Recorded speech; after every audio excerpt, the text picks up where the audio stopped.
Hello, good morning from Asia, good evening, good afternoon, and good day, ladies and gentlemen. Welcome to the China Insiders Are on Live program. We connect with China insiders from around the world to hear their views and opinions on issues making headlines. My name is Chen. I'm the co-producer of I'm in China channel. We're an independent studio based in Beijing, China, and mainly produce cultural videos and share our insights about Chinese culture and what is accelerating in trends in China to the world. And this is the very first time we have a chance to talk about the whole new topic, which is the China and U.S. relationship on a national level and socio-economic level. So as all of us can know that the bilateral relationship and tensions between China and the U.S. appear to have reached an all-time high since two countries established the foreign relationships. In the past months, the major superpowers has been locked in an ongoing trade war, military frictions in the China Sea, and also ironically, they have been blamed each other for causing the COVID-19 pandemic. And we can also see in the past weeks, the situation escalated to the point that Washington, D.C. handed the Chinese consulate in Houston 72 hours notice to close down, accusing for spying on America. And on retaliation, Beijing made U.S. consulate in Chengdu lower its flag and leave. Has the relationship hit the lowest in the diplomatic history, and can the situation actually get worse? We've been hearing and listening to different voices from politicians, scholars, economists, policymakers, entrepreneurs, and business analysts worldwide. And I have to admit that there hasn't been any constructive answer and mutual agreement on this matter. But what about the public view and the social view on this level, both for American people and Chinese people? What about the global-minded citizens from both countries making their influences? So join me today are two tremendous China insiders. We can see that they're both Americans who live in China in the past decades with solid China experience and are constantly keeping their interest on various topics between these two countries. And they're not only deep thinkers, but also distinguish themselves as the bridge to smooth the tensions between our two countries. So ladies and gentlemen, please, to join me, welcome Mr. Thomas Rippe and Cyrus Youngson. Hello, guys. Hey, everybody.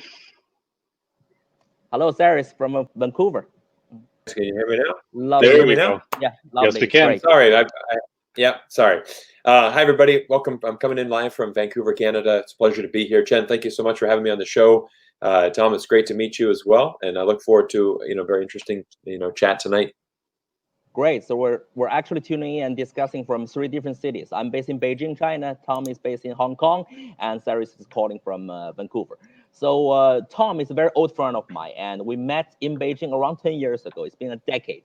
He's currently based in Hong Kong. He was a very famous radio host back then in Beijing, and often participated in my jazz music concert to have a good time. That's how we know each other.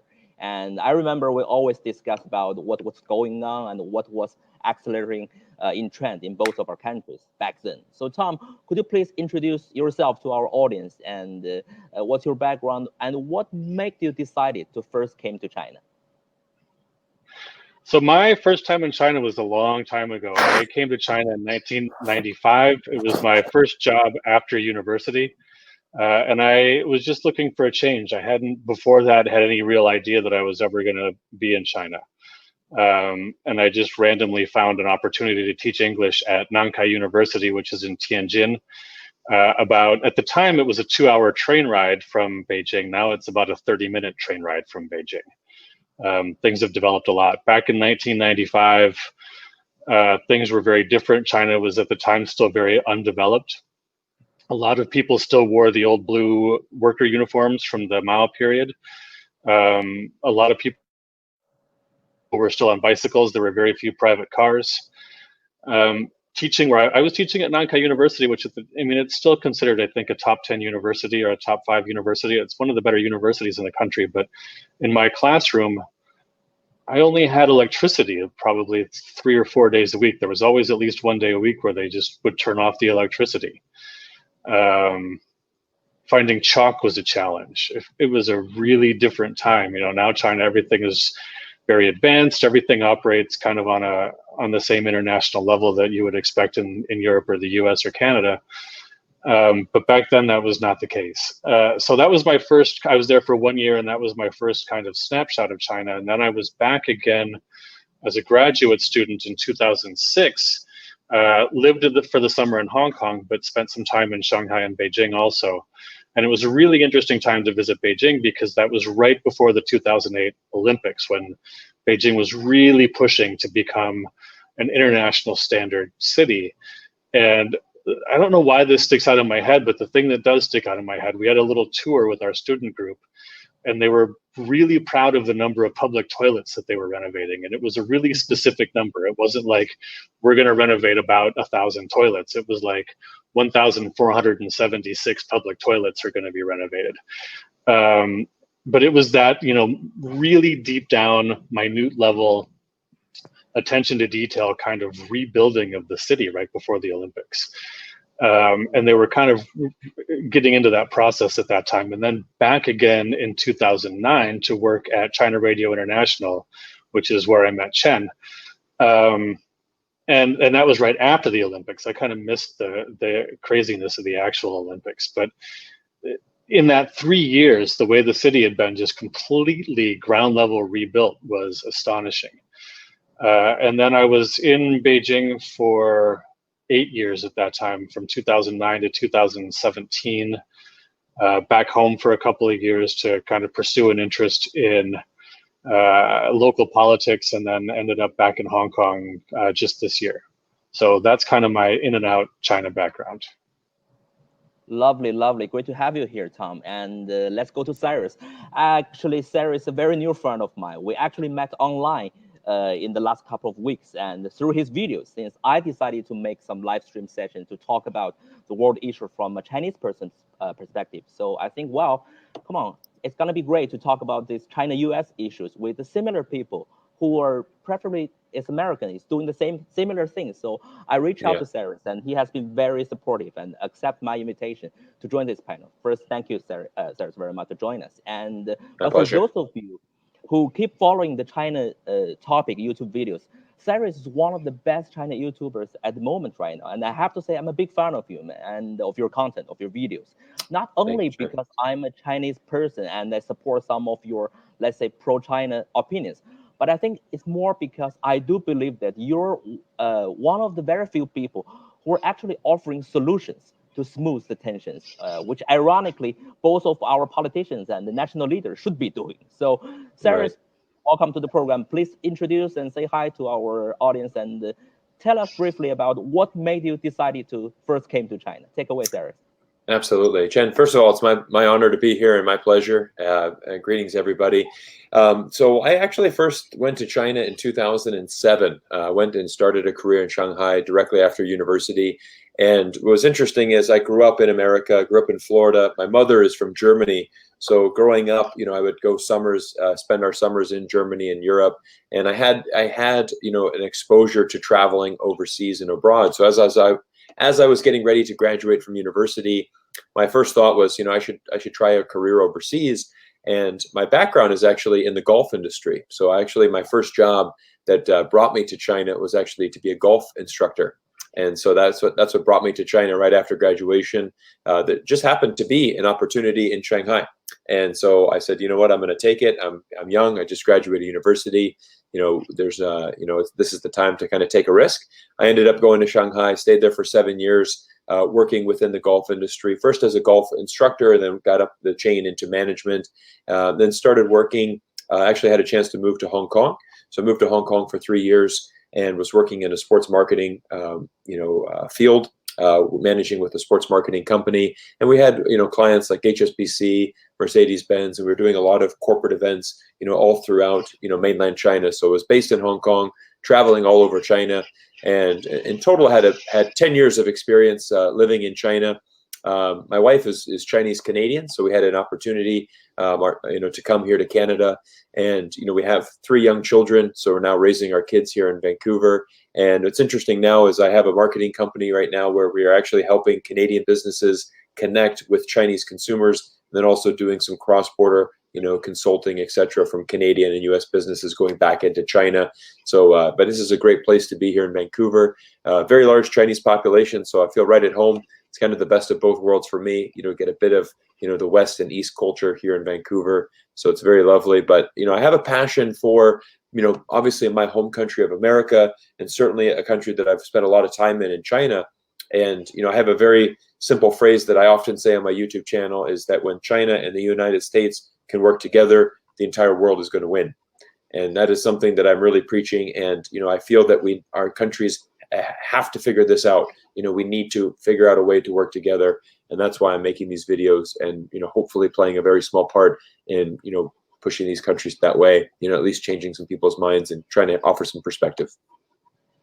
Lovely, lovely. Great to have both of you here. I'm very humbled to invite you here on our program. So it actually reminds me the good old times when our 2 countries used to get along pretty well in the past decades. I remember the economy was good, trading was good, the cooperation were a lot, and there are so many opportunities for Chinese people and for Americans to make international travels to each countries, and more cultural engagements and more social communications. But there's at the moment, some very wonderful memories, because some people are saying that we're already involved and witnessing the second Cold War after the World War II.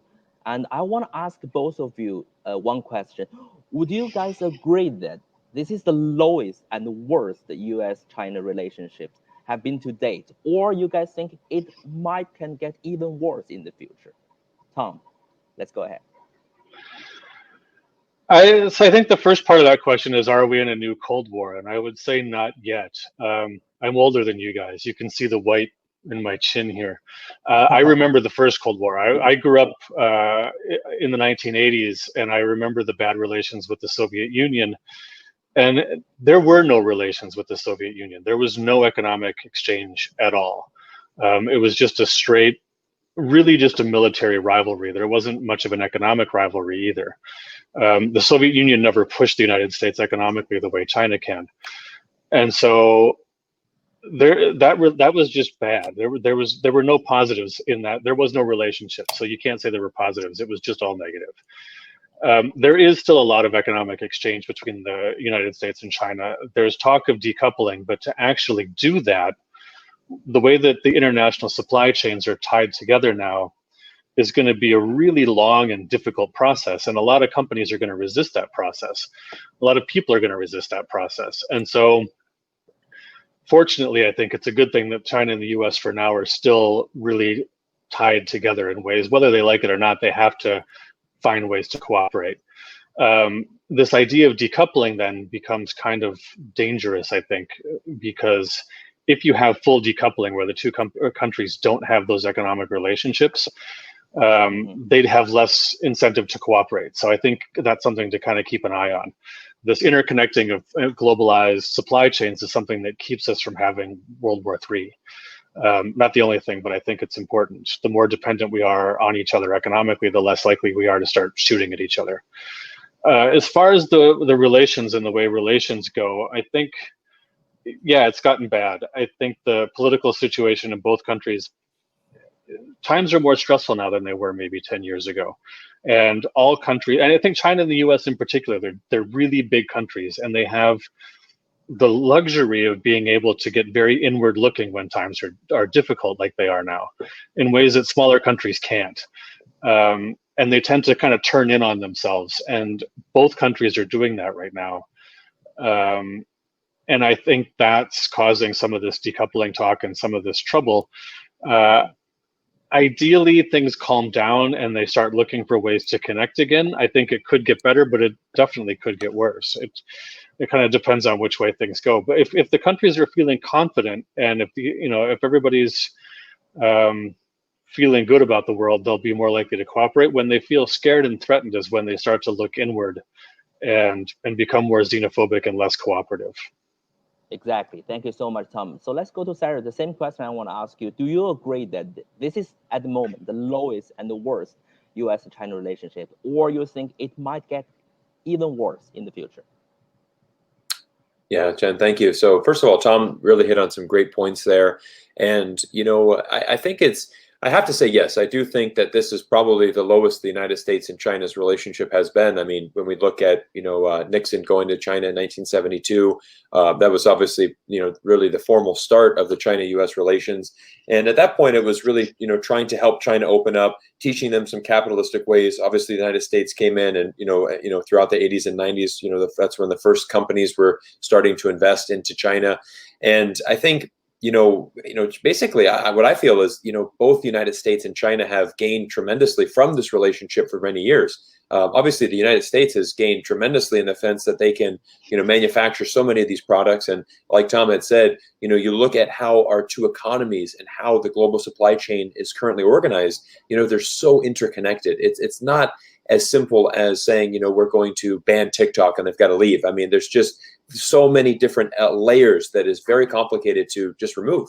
And it's almost really impossible because like he had said, like Tom said, there's going to be companies, many companies that have invested, millions and tens of hundreds of millions of dollars into China, to build this infrastructure. And for instance, the United States has gained tremendously, because they've been able to manufacture their products for a better price in China, then import them in for higher profits into America. But not only that, but in the last couple of decades specifically, they've been able to then re-import them back into China and sell them to a consumer base that is growing, and that grew from that relationship with that started with Richard Nixon and in growing. So I think when we look at the entire 50-year history between these two countries, I think this is certainly a low point, and what I'm really interested to see is how this will happen really in the next 2 months, as we get to this American election. I think that I think there's going to be a very different tune that's going to be presented, let's say starting November 4th, and probably into 2021. I do think that the countries are going to have to realize, we cannot go down this path of starting a war. And, we've had a tremendous 2020 in many ways. And I think you're going to possibly see, potentially the next 2 months, it could get worse. But I think in 2021, I'm very optimistic. I mean, that, we have to sort this out, and I think that we will.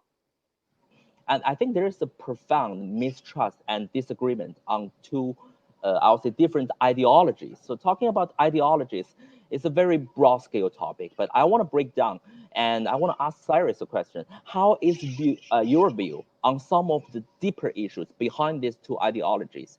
What do you think of China's regime of CCP? First when you came to China, or after a couple of years when you live in China?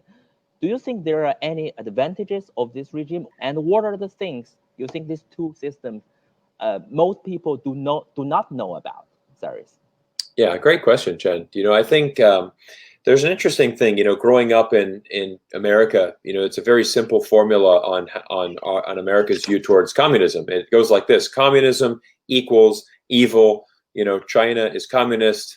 China therefore is evil, or the regime is evil. Anything to do with communist has a very negative connotation. Now we know in China, people don't even really call it communist. It's more socialism with Chinese characteristics, is the way that they say it. Of course, it is a communist country, but we know that in many ways, they're a very capitalistic, obviously embracing, entrepreneurship and ability to really open up. I think really, for a lot of people, they just don't really understand how the Communist Party works. They don't understand the fact that there's 90 million Chinese citizens that are a member of the Communist Party, the fact that there are local elections that happen, and that it's a very, complicated system based on meritocracy in order to rise up these ranks. And it's interesting. I made a video specifically about this on my YouTube channel last week, where I was talking about our two systems, the democracy and the China's one-party state. I think there's advantages to both systems, and my key message in that was saying, that both systems have been very successful. And so, over these last, obviously America has achieved tremendous success with their democracy, but what China's done the last 30 years with the one-party state has also been very successful. I think kind of the best way that I would describe it, I'm going to take this from Eric Lee, a fantastic speaker that really breaks down China a lot, and he said that, in China, you cannot change the party, but you can change the policy. And in America, you can change the party, but it's very difficult to change policy. And so, we kind of see this always in America. Again, we're coming up on an election. We're 2 months away from another election. We have, the nation's being torn apart. And this is really one of China's greatest political strength, is the fact that every 4 years, they're not subject to this cycle of just tearing each other apart. Every 5 years, the government releases, a new 5-year plan. They have a very concentrated effort because every year, they don't have to go through this. Well, we have an election year this year. We know it's going to be difficult.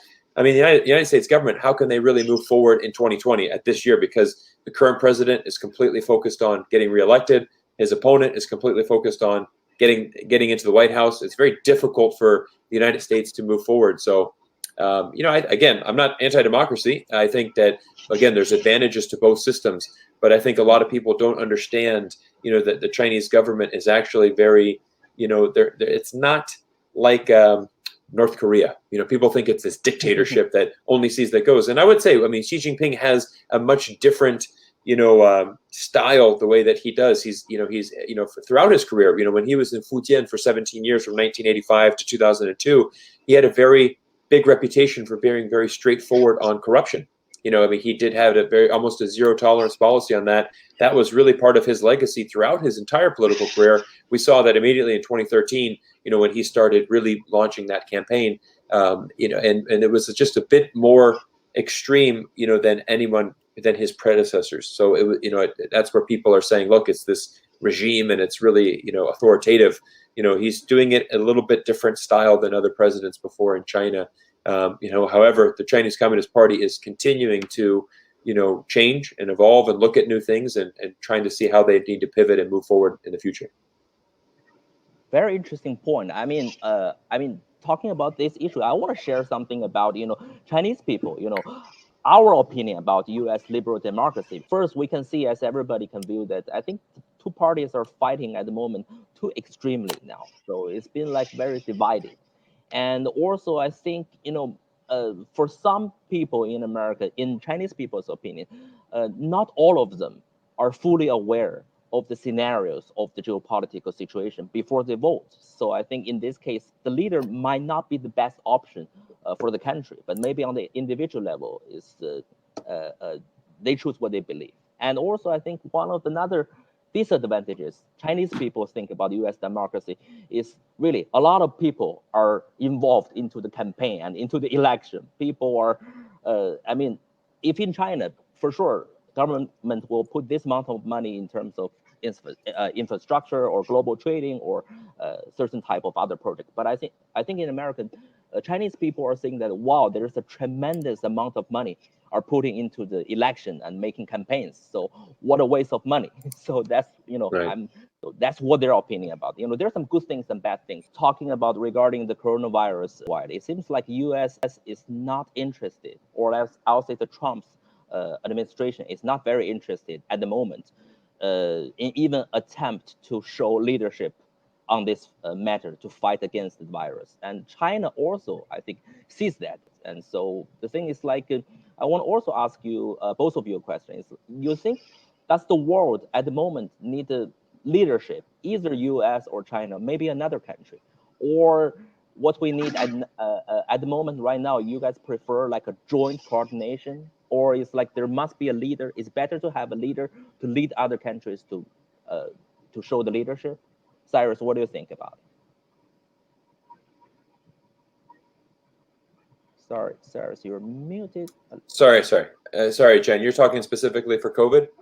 Yeah, for COVID. Yeah.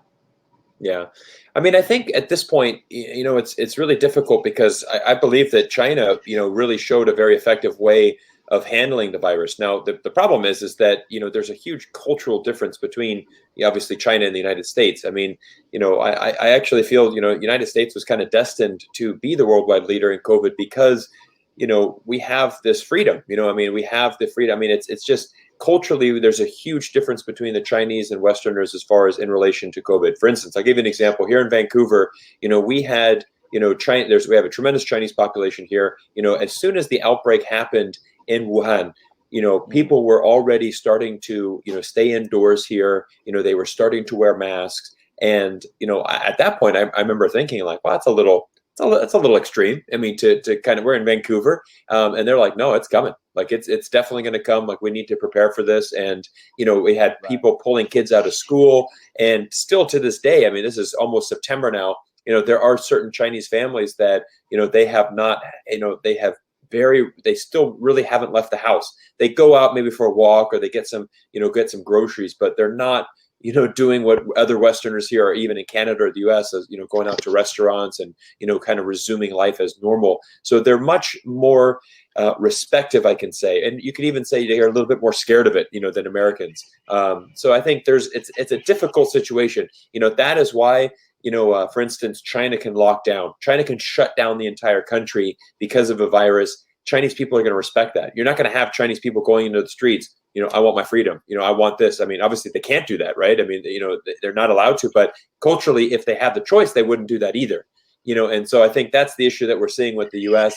And I think it's difficult. I don't think that you can have a worldwide leader, because every country is different. You look at Sweden, they chose to do it a very specific way. You have, I mean, even for instance, local, schools in our district, they're choosing their ways of, how to handle a reopening. So, I mean, if it's so much down to the local level, I think it's really hard, to see. I mean, I think China really was a big leader, understanding, saying, look, this is what's happening. This is how we're dealing with it. We are doing a lockdown. I mean, I know that Jack Ma and Alibaba, I mean, they started an online, basically a forum where they connected doctors around the world to say, look, let's all contribute to this online forum. Let's all work together. I mean, obviously, Jack Ma, an amazing entrepreneur, but a philanthropist. I mean, amazing philanthropist, sending masks and medical equipment around the world. But I love his initiative in early March to build this online forum specifically for COVID to connect doctors around the world. So I think China has done those steps. But I think also, honestly, Donald Trump's done a terrible job, an absolutely horrific job managing this COVID crisis. And it's as simple as this: wear a mask early. I mean, if Donald Trump has a tremendous following in America, very loyal supporters, I honestly think it would have made a difference if he would have, swallowed his pride and actually wore a mask as early as March. I mean, it wasn't until a few weeks ago that he wore the mask for the first time. And so, that I think, America's, is getting through this. They're starting to reopen the economy. I think at this point, I think it's tough to have one leader. I think you're just going to have to press forward. Each country's going to have to do what they're going to do, and we're going to just have to kind of move on with life. I mean, that's our only option right now. Exactly. Tom, what do you think about this? You think the world at the moment need a leader to lead other countries to get through and get over the pandemic, or we need more like I would say global joint coordination? What do you think? I mean, I think in the best of all possible worlds, you would have seen the U.S. and China come together right at the beginning. You would have seen leadership from the WHO and other international organizations, and a global response where you could plan, figure out what materials need to produce. We need more PPE. We need ventilators. Try to mobilize it and get it to the right places. And you saw some of that at a lower down grassroots level, but at the top level, it was just not there. In the U.S. response that Cyrus was talking about, and it also gets into things that you were saying, Chen, about the polarization in the U.S. and the way the two parties just can't come together and get things done. So neither of those countries, because of some of the problems in their respective systems, neither one has been able to really lead. And so there's a weird situation in the world now where it's countries like New Zealand, which has a population of, I think, about 5 million, that are the ones showing leadership. And then other things that have happened, like here in Hong Kong, one of the things that was fascinating to me is it was the public leading the government. The government initially came out and said, don't wear masks because we're going to run out of them and we need to save them for health professionals. And I got here right at the end of January, right at the end of the Chinese New Year holiday. And that was when people were coming back into Hong Kong from China, coming back from visiting their families. And that was when the virus was first starting. And there were lines around the pharmacies like 2 blocks long waiting for masks. And even though the government said, don't wear masks, all the people here said, we've been through this with SARS in 2003. We know how this works, and we're just going to do it ourselves. Yeah. And so it was the public that was pushing the government to do the right thing. but you're really seeing an absence in a lot of places of real solid leadership in this crisis. But it's been, bits and pieces here and there, and not coming together on a global scale. And I think here you see the danger of what happens when countries like the U.S. and China can't come together, when instead of trying to cooperate and try to solve the problem, they just point fingers and blame each other. That's a real, and that's going to continue. This is not the last crisis the world is going to face. As we have more and more people on this planet, the crises are going to come more often, and they're going to get worse. And if we can't all come together in some way to try to solve these things, we got real problems. I mean, things are going to get bad. It's going to be a rough century if we can't figure this stuff out. Good point. Yeah, because here in China, I've been speaking to different Chinese people about this issue. I think a lot of Chinese people, they're thinking, now it's like, it's better for everybody from around the world to find more chances to sit down and talk to each other. Who is willing to cooperate? Let's say, who is willing to cooperate more with each other? Who is not? That's the only solution from the Chinese people. We should first sit down and talk, even virtually, but that's going to be the only possibility at the moment. And also, I think, for China and the United States, and these countries should find more chance, in Chinese people's opinion, to sit down maybe with some other countries, if they're not feeling comfortable to be face-to-face with each other. Maybe we can invite some other countries to find a chance to sit together and have a chance to keep the dialogue. And because we believe that, you will see some surprising coalitions after you sit down with some other parties. We can discuss on how to rebuild a new position, and maybe, let's say, a rivalry position, or let's say a kind of a competitive positions for each countries. But not about, this.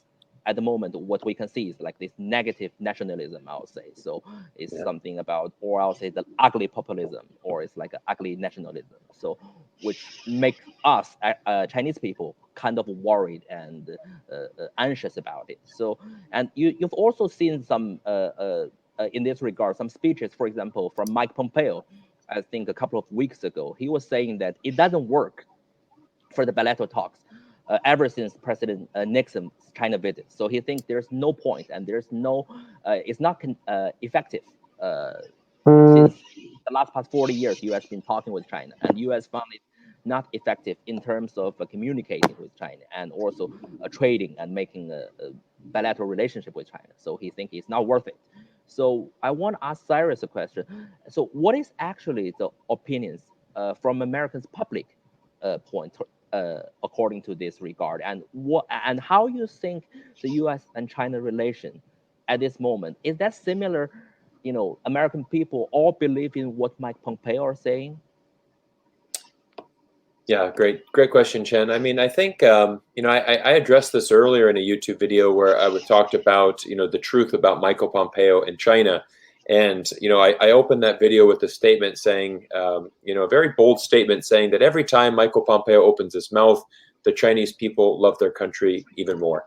And I think it's and my point with that, the reason I said that is the fact that, a lot of the things that Michael Pompeo is saying specifically about China, I mean, frankly, they're just not true. And, he's saying, Chinese people are desperate to leave China. They're wanting to come to America to seek a better life. Yes, there's certainly Chinese people that love to immigrate to America, but it's not because they don't like China. They have business in China, but they want to, they want to be an expat. They want to, be educated in the West. I mean, obviously, America has an amazing university system.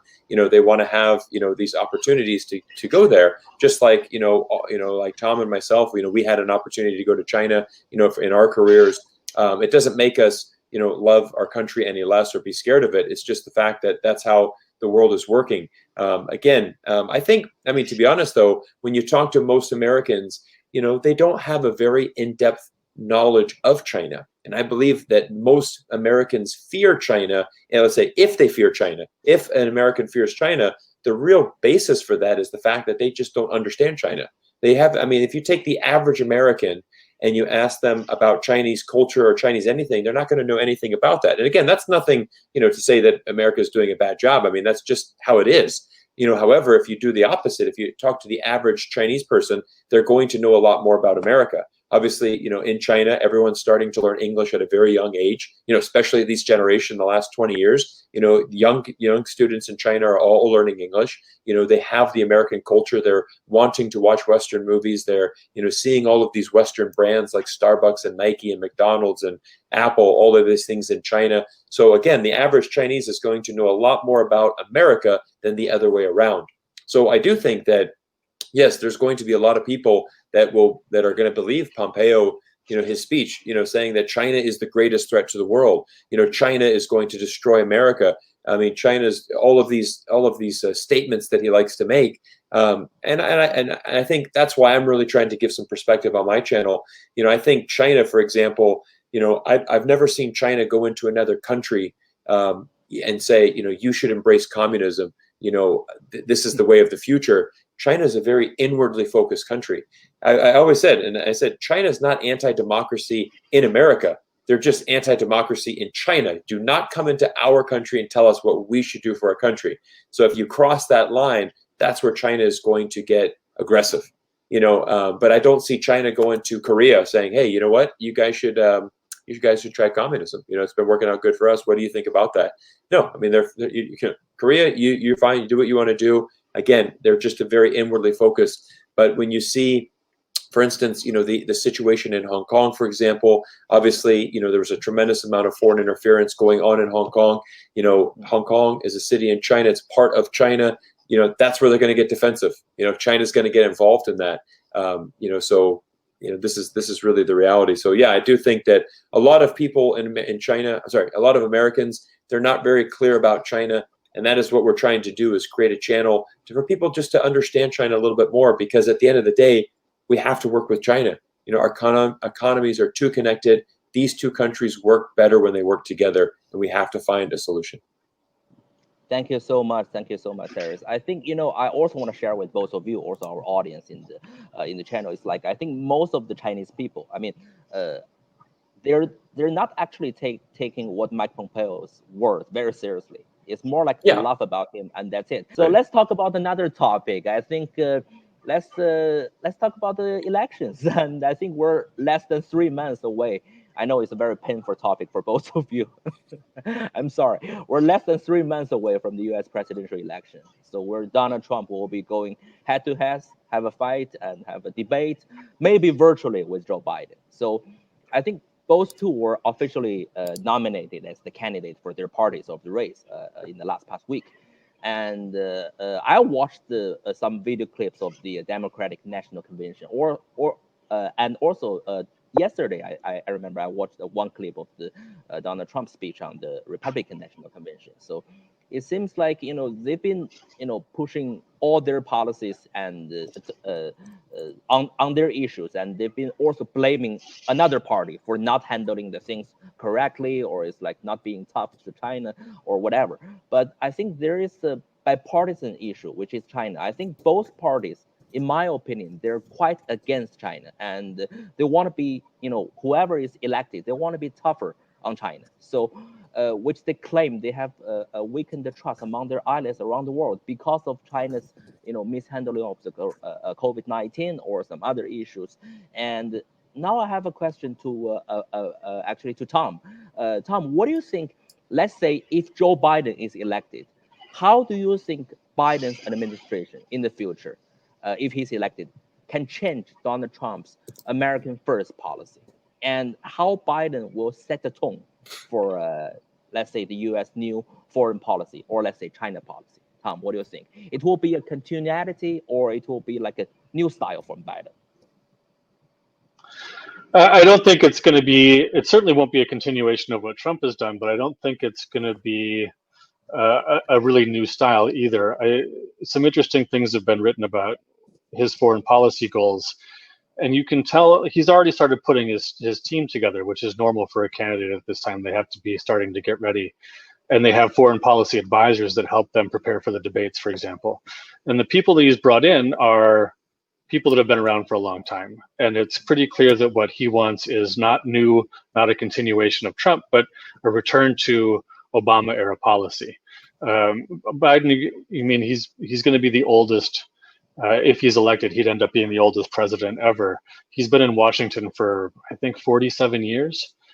And so he's going to want a return to what he knows, to what he's comfortable with, which is the China policy that we've seen for the last few decades. He is, however, going to be pushed. The American public now, as you were saying, Chen, is definitely more anti-China than it has been. There are real concerns about some of the competition between the two countries. Some of the intellectual property rights it remains a major issue. The fact that, for example, a lot of American financial institutions are not allowed to operate in China. Communications companies like Google and Microsoft does operate, but they're limited. Google just doesn't operate. And so American businesses see that there's a lot of opportunity in China that they're being locked out of by government action. And so it's not just the public, but it's various business sectors also that are seeing that they feel like there's not a level playing field between the two countries. And that's why you start to see now pushback. This was a new thing, Huawei first, and now with ByteDance, with WeChat. This is the first beginnings of some pushback where the United States is starting to restrict Chinese businesses the same way that China has been restricting U.S. businesses. And Biden is not going to be able to reverse that. And I don't know that he's going to want to. I think the business sentiment in the U.S. is less excited about China than it used to be. They're more willing to look at alternatives. They can manufacture cheaply other places. Wages have gone up in China, which is great for China, but that means that the cost savings of manufacturing in China are not what they used to be, which is why China itself has recognized that and is trying to push for higher end manufacturing. They want to go higher value because they know that low value manufacturing that they've been doing isn't sustainable long term. And so, I don't know that. Again, like I think Biden is going to be less combative and less confrontational than Trump, and he's going to be more interested in building coalitions than Trump is. Trump doesn't really like to play with others; he wants to just do his own thing. Biden is going to be more willing to work with allies. But I don't know that I know Cyrus is going to disagree with me on this because he thinks there's going to be a big change after the election. I don't just because again the public sentiment and also the business sentiment I think is moving away from that, and the politicians to some degree still have to respond to where the public sentiment is. So Biden will change a bit, but I think it's not going to be a massive turnaround. It'll be a difference in tone maybe, but not as much of a difference in substance as I think some people are looking for.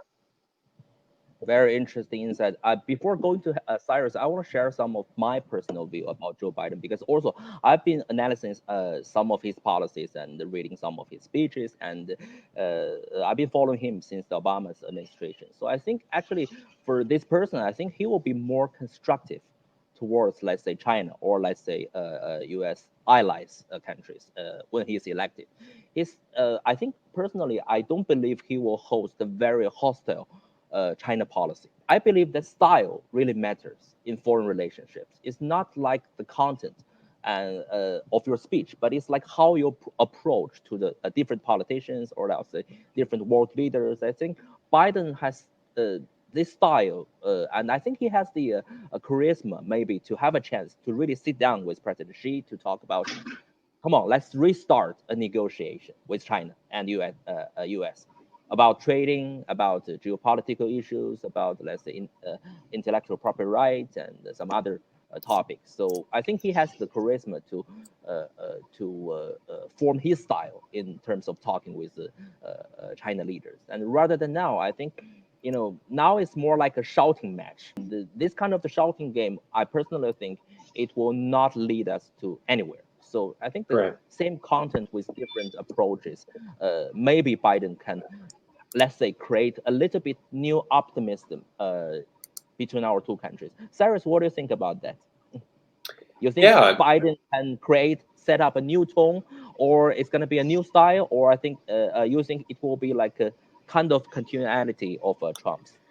It's definitely going to be different. I mean, I think Biden's style is certainly different than Donald Trump. I mean, I like a lot of the things that Tom said, and again, like to that point of I brought up earlier about my thoughts about the election and post-election. I mean, that is a theory that I'm kind of exploring right now, and certainly something that I'm hoping could be true. I don't know. I don't want. I mean, I think honestly, I think Donald Trump is certainly the favorite to win the White House. I think that Biden is the underdog. So I think very realistically that that we're going to have a little bit more of this hardline stance, this Donald Trump stance moving forward. But at the end of the day, my kind of thing is I feel that that Trump is a businessman. At the end of the day, he's going to have to realize that these two countries and our economies are too connected. Going back to the Biden question, I think I mean, again, he's that career politician. Like Tom had said, 47 years in Washington. I mean, he's going to resort back to those kind of these principles that he's used to. He wants to appoint people that are similar to him, have that great resume, that have been in Washington. And I think a pivot back to say something like the Obama policy towards China would certainly be a better thing. I mean, it would certainly be a refresher and I think that's kind of where a lot of people, if you're not supporting Trump, for example, and you're wanting to get Biden in there, it's just more, Biden's not a very great candidate either, but it's almost like, well, let's just kind of let's kind of pivot from where we're going. And he's not ideal, but it's at least a little bit better. Like, you kind of know when you get Joe Biden in the office, I mean, he's going to be that career politician that many, United States presidents are. So, that's, you kind of know what you're going to get. Donald, obviously, you have no idea what's going to happen. There is an excitement there. That's why he got elected. I mean, he was elected because he's very entertaining. He's very different. And that's what got him into the White House. We'll see if he can, still get elected again. But yeah, I mean, I am hopeful that no matter who wins, that they are going to have to re-examine, this. But, the points that we brought up as well, there's been a series of moves. I mean, for instance, getting rid of the consulate in Houston and then Chengdu. I mean, that's a really big deal. I mean, to just make those shut down. I mean, that's, there's, some people have said, maybe the damage is too big to repair, because they've just been, doing this tit for tat, fighting back and forth, but, we'll have to see. I am hopeful again, that we can have better relations with China starting in 2021. Exactly. Thank you so much for your insights, Cyrus. I think that's what our both citizens are really wishing to. We can have a better relationship. I think talking about the global images of America and China after the COVID-19 pandemic, and I found some very interesting quotation I want to share with everybody. It's like some scholars are saying that America is a young country with around 200 years history, which no change is impossible. And on the other hand, China is an old country. Nothing can be changed there. And another saying is that America is an open society with a closed mind. And China, on the other hand, is a closed society with an open mind. My next question to both of you is like, what do you think we can do as an individual to help our countries and the citizens to better understand each other? And can we coexist with each other under these two systems, or I'll say ideologies? Let's start with Tom. Big question. As individuals, it's hard. The big ideological stuff that you're talking about between the two different systems, we don't have a whole lot of control over that.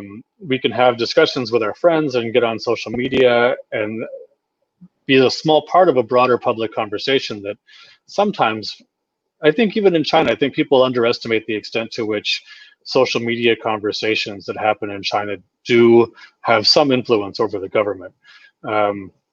And in the U.S., maybe you almost have a problem if there's so much social media stuff going on that it's caused kind of a breakdown in the information flow, and that's also influencing things. But so you can have some conversations that have an impact, but I think mostly what we do is we talk to each other and we keep the conversations going and we keep these points of contact. We connect like we're doing today with like-minded people and try to share ideas and information. And it's part of the infrastructure that even if right now the two countries are pulling farther apart and the official channels are breaking down, at some point they're going to realize they need each other, and they're going to need people that have been in the habit of holding those conversations to kind of reboot the relationship. So it's just a question of trying to find understanding and trying to talk to people and trying to exchange information and ideas and keep that flow of information going between the two countries. Again, because I remember with the Soviet Union, there was very little flow of information between the two countries, and that really made it difficult. And there's never been, even after the Soviet Union ended, there's never been a real reset in U.S.-Russia relations. It's still problematic. So I think the more of these points of contact you have, you've at least sort of got one foot holding the door open to keep the door from really closing. So I think that's the role that we can play. Thank you, Tom. Very interesting point of view. Cyrus, what do you think? What do you think as individual, what we can do to help our countries, or I would say to influence our citizens around us to better understand another country and to promote and to really calm down the tensions and promote more prosperities in the future? Yeah. Great questions. I mean, I think the biggest thing that I want people to realize is, that I think it's our responsibility, for instance, as Americans, we need to, know a little bit more about other cultures around the world. But we need to, for example, so many people that are, let's say if you're believing what Michael Pompeo is saying about China, like how many of those people have actually talked to a Chinese person? To connect with your Chinese community, talk to Chinese people, ask them what they think of their government. I think many Chinese people are very supportive of the Communist Party.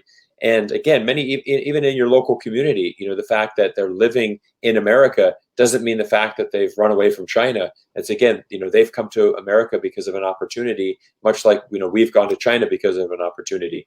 I think the other thing that's just really important is we look at the United States in our history. I mean, we have gone around the world spreading our way of life. That has been, successful and unsuccessful in certain parts of the world.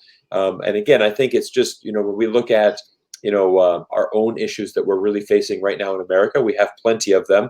And I think it's just something where I'm really wanting America to focus inwardly, be a little bit more like China in the sense that, China really is focusing inwardly. They're trying to figure out their system. China comes first. And in America, we're just, for instance, we're putting all of this energy in different parts around the world where we have our houses on fire right now. I mean, you look at the amount of social issues and just kind of craziness that's going on in America. We have plenty of stuff for our politicians to be focusing on inward and a lot of resources that they can be, directing towards that. I think it's just impossible. For instance, America is never going to be China. China is never going to be America. We need to basically accept that there are going to be differences. We need to build on the similarities. And yes, I do believe that we can coexist because we have to. There's essentially two roads that we can go down. We're either going to go down a road towards a new Cold War that hasn't started, but we're certainly on that path, or we can pivot back to peace and we can learn to coexist and go back to that relationship that was present, when I first went to China in 2007, where the United States and China had a much better relationship. And I think we have to find that because I believe the entire world depends on that. You cannot have, the United States and China going to war. When that happens, everybody loses. The entire world economy is going to collapse. So, yeah, I do believe that we can coexist, and I think it's something that we all need to work on. And we just need to accept the fact that there's going to be differences. Thank you so much, Cyrus, for your insights. So let's summarize. Let's talk, keep in touch, and let's coexist. I think that's going to be the future. So at the very end of our program, I would like to pick a couple of questions from our chat room. So let's pick up this one from Miss Samantha Jenkins. She's asking me what are your background areas of expertise. So my name is Chen. I'm currently based in Beijing. I'm working for a documentary studio. So we're making cultural videos mainly. So if you anybody who is interested, you can check our channel. So we actually make different travel logs, and we introduce and we tell China cultural stories to the rest of the world, and via some interesting point of view. And also we share some of the what we think are the issues who are accelerating in trend. For example, this China Life in APP or in QR code, this kind of videos. We actually promote a lot and produce a lot of short videos and also a long video documentary films. So welcome to check our channels. And my background is I was also studying in mainland China, and I got a chance to study also in the United States as a transfer student, and I also work in U.S. and China relation. I mean economic trading field for a couple of years for Chinese companies and American companies. So in the last past years, I've been traveling around the world since I work on the cruise ships. And since I came back from the ship, I start to collect some of the great memories of my own film shooting and collaborating with some other partners to form this studio. So now we're making basically cultural videos. But due to the pandemic, our production has been also stopped for a couple of months. So now we're still figuring out what to do in the future. But I think it will be great to also find a chance, because we have a great platform. We have subscribers and viewers from all around the world, to find a chance to speak with them, and also to invite insiders like Thomas and Cyrus to talk about what we believe it can be beneficial for the human being in the future on the Chinese basis, because it's really very hard to find a Chinese voice or a Chinese channel operated by the Chinese individuals online, especially on YouTube and Facebook. So we want to be maybe not the first, but one of them to represent the Chinese voice and to find a chance to create a channel to speak to the rest of the world. So that's my background, and that's what I'm doing. So let's pick up another question. It's very funny. We have a question from Mr. Kumar, and he's directly sending a message, not to the chat room, but to myself. He want to ask Cyrus and Tom the same question. What do you guys miss the most in China?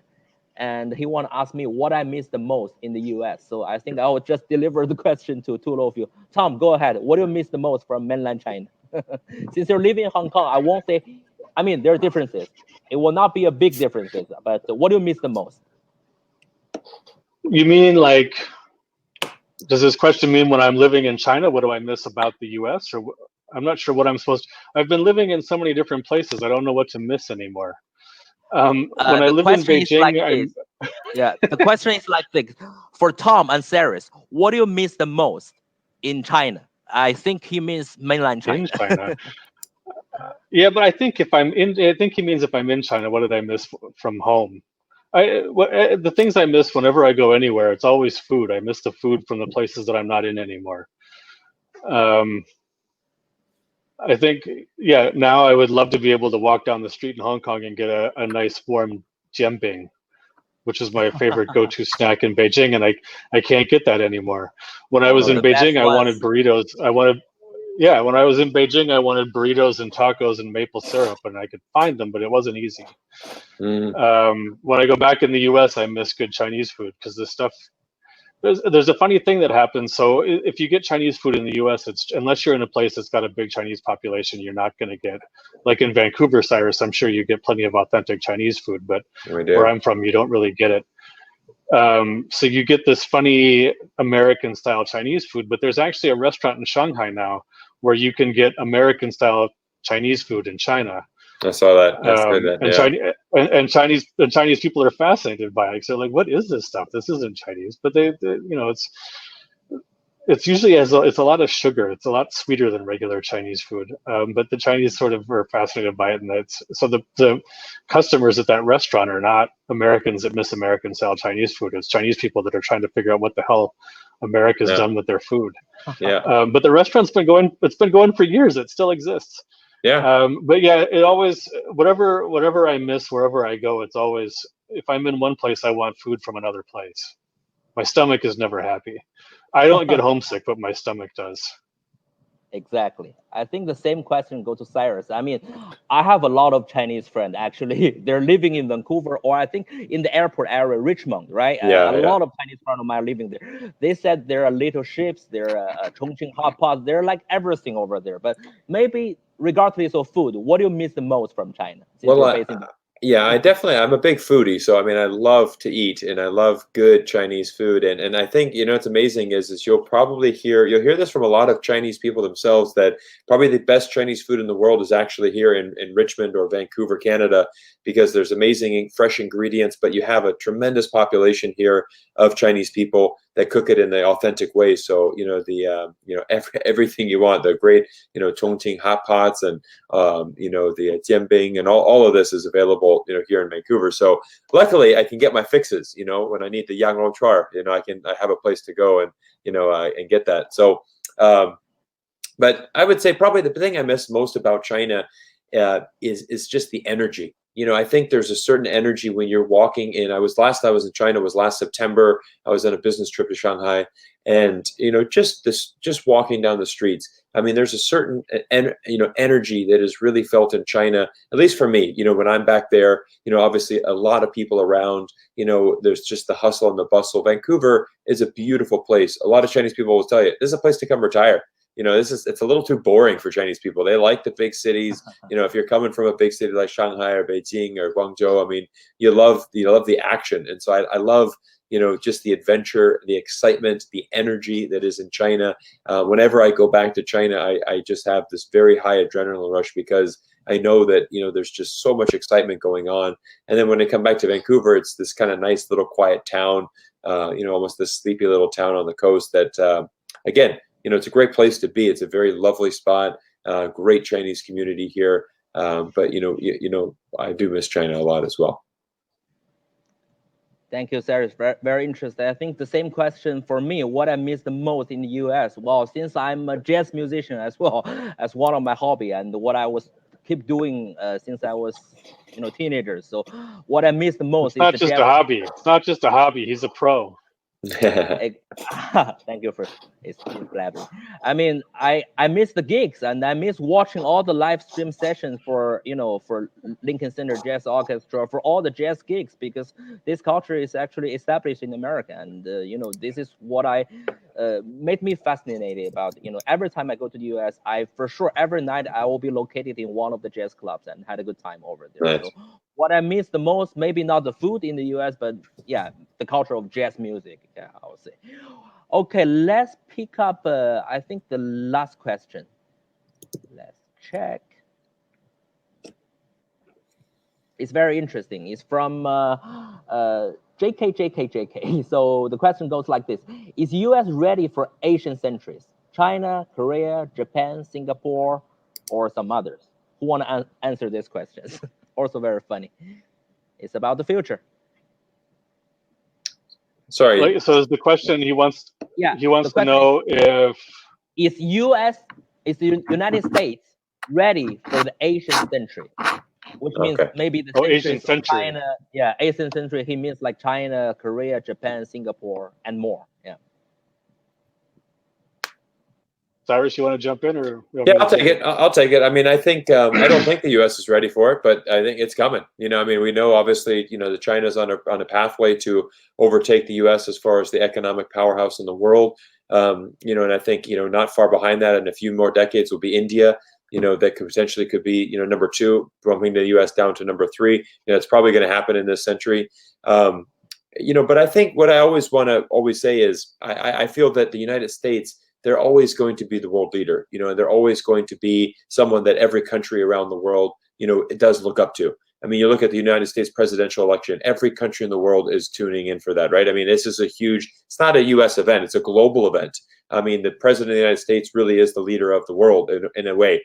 And so I think, even despite, yes, the numbers are going to indicate that China's economy is bigger. But I mean, China and its citizens are still going to look at America. They're still going to want to see, what America is doing. So I think that's where I would talk with a lot of friends, and, I believe that they'd be like, China's trying to come out, they really want to destroy us. They want to take over number 1. That's the huge goal. I think it's just kind of inevitable. I mean, you have 1.4 billion people with a thriving economy that's been growing for 30 years. I mean, it's going to happen. I don't think China sat down and said, look, we want to overtake the U.S. How are we going to sit down and do this? They're thinking, how do we alleviate poverty? How do we improve their cities? How do we improve as a country? And yes, as a result of that, this is going to happen. So I don't know if they're really ready, but I mean, at the end of the day, I don't think it's going to really change life in America. I mean, America is going to continue to progress. America is a fantastic country. I mean, we have many amazing companies in America, and again, America is always going to be, really the world leader, in my opinion. So, it's not going to have to be a huge adjustment for Americans. Thank you so much, Cyrus. For I'll take a yeah. Go ahead. Slightly different look at it. Everybody assumes that all these things are going to happen in the future, but there are some interesting things that happen when you start looking at the demographics. And I saw a demographer, a guy that just studies human population and movement, And he was saying that by the end of this century, the populations of China and the U.S. are probably actually not going to be that different, which is a shocking thing to think now when China's population is 4 or 5 times the size of the U.S. But the Chinese population has peaked and it's already starting to come down. And one of the things that's interesting now is that even with some relaxation in the one-child policy, the rates are still going down. It hasn't really caused the birth rates to go back up again the way policymakers were hoping. So right now, China's at 1.4 billion, but this guy that that I saw speak was saying that by the end of the century, it's probably going to drop down to about 800 million. Still a lot of people. Oh. The U.S., the native population of the U.S. is more or less flat, but the U.S. is much more welcoming of immigrants, even though it's become more closed to immigrants lately. But he was saying that he figures by the end of the century, the U.S. population should be up close to 600 million. So right now you have this gap of 1.4 billion to about 360 million in the U.S., and it's a huge gap in population. But this guy's saying that over the remainder of the century, you get to 800 billion and 600 billion, and it's not a huge gap. And so I don't think we want to take the current demographics for granted. And so that changes the dynamics between the two countries. And so when you really start to think about this Asian century, the centuries are long. You know, we still got 80 years to go in the rest of this century. And the idea that it's inevitable that China is going to pass the US in everything, I think is not as written in stone as some people want to think. India is another interesting case. Its population will be bigger than China's very soon, and they don't have a one-child policy, and so their population is still growing. India is kind of a wild card. Right. The question I think mentioned Japan, Korea, Singapore. Those countries already have declining populations, and that Japan has kind of resigned itself to loss of economic influence in the world. They dropped from 2 to 3, and now I think to 4. They're soon dropping behind Germany, or could drop behind Germany. And so their view of the world is really being shaped by their demographics, and demographics are really an important thing to look at when you want to understand the way things are going to go over the next, when you're talking about decades and centuries, not so much when you're talking about what's going to happen next week.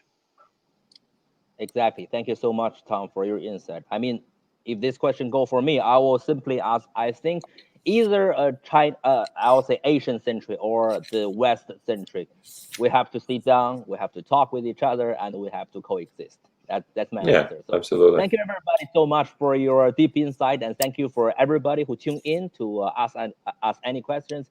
That was a great opinion sharing session, and it's been a great honor to have both of you, Cyrus and Tom, our program. Thank you all the viewers for tuning in. Please, if you like Cyrus and Tom, check their articles. Tom doesn't have a YouTube channel, but you can search for some of his articles on journals and on newspapers.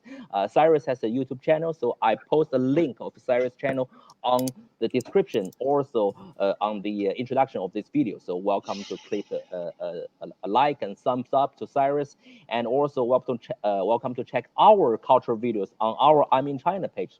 To make the live stream, actually it's not my job, but at the moment we're planning to do like a weekly session of these live sessions, talking with different insiders from different countries. So of course, regarding the US and American issues, we'll be more than happy to invite back Cyrus and Tom again. So that'll be based on their availability in the future. So for any inquiries, we have also an online community on the I'm in China base. So whoever want to drop us a question or ask us what do you want to hear about the next session of the live stream, we're more than happy to hear from you and to answer your questions, maybe to make another session of the live stream based on your requests as well. So, well, again, a pleasure to have both of you here, and I wish Tom you're doing well, and I wish Cyrus a very good night in Vancouver, and I hope to meet with you guys very soon in person, and also I'm sure we'll be getting in touch very frequently online. So stay safe, be well, cheers, bye-bye. Bye, everybody. Take care, everyone. Thank you for joining.